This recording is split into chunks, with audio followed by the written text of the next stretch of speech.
Ang pag-uusapan natin ngayon ay tungkol sa candles at kung paano ba to basahin.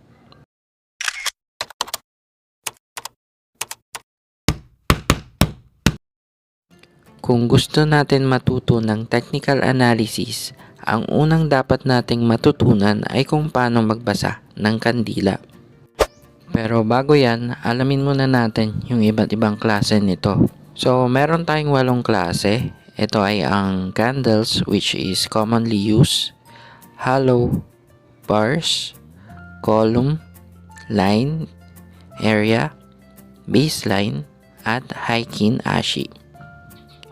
Sa 8 yan, 3 dyan ay ginagamit ng mga traders. Ito ay ang candles, line, at Heikin-Ashi. The rest is halos walang gumagamit. Pero magfo-focus lang tayo sa candles dahil ito yung commonly used.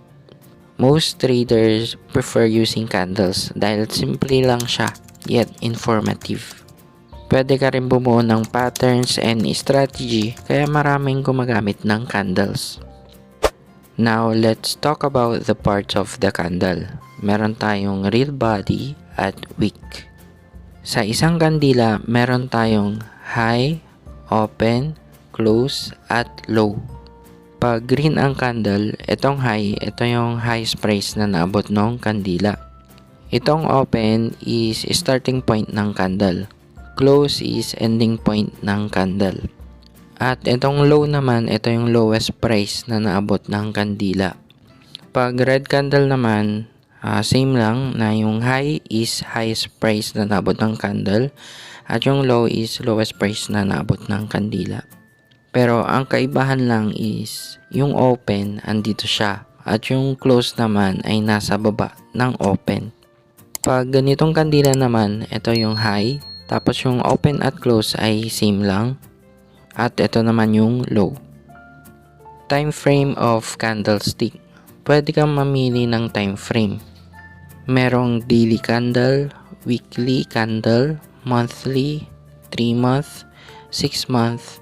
Kung gusto mo naman ng shorter time frame, pwede rin 1 hour, 30 minutes, 15 minutes, or even 1 minute.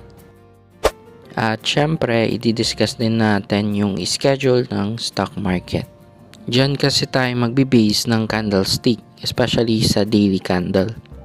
So, 9 AM is pre-open, 9:30 is open ng market, lunch break is 12 noon, at magre-resume ng 1 PM. Pre-close is 2:45 PM, at ang run-off naman is 2:50 PM, at ang market close ay 3 PM. Okay, let's do a test, no? Try to determine the price of the high, low, open, and close. Let's start with green candle at yung time frame is daily. Magkano ang opening price ni Metrobank or MBT? It's 56.80. Magkano naman ang highest price na naabot ng kandila na to? The answer is 57.85. Magkano naman ang lowest price na naabot ng kandila? The answer is 56.60. At saang price naman nagsara yung kandila? The answer is 57.70. Ngayon naman, let's try a red candle. So, based dito, magkano ang open?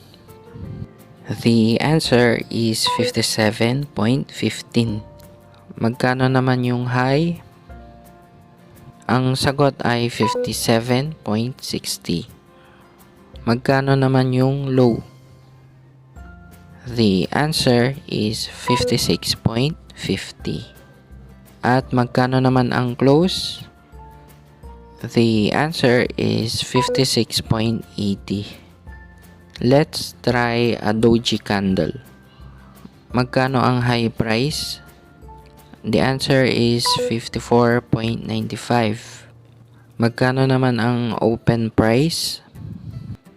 Ang sagot ay 54.75. Magkano naman ang closing price?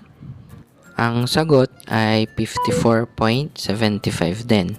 So, same lang siya dun sa opening price. At magkano naman yung lowest price?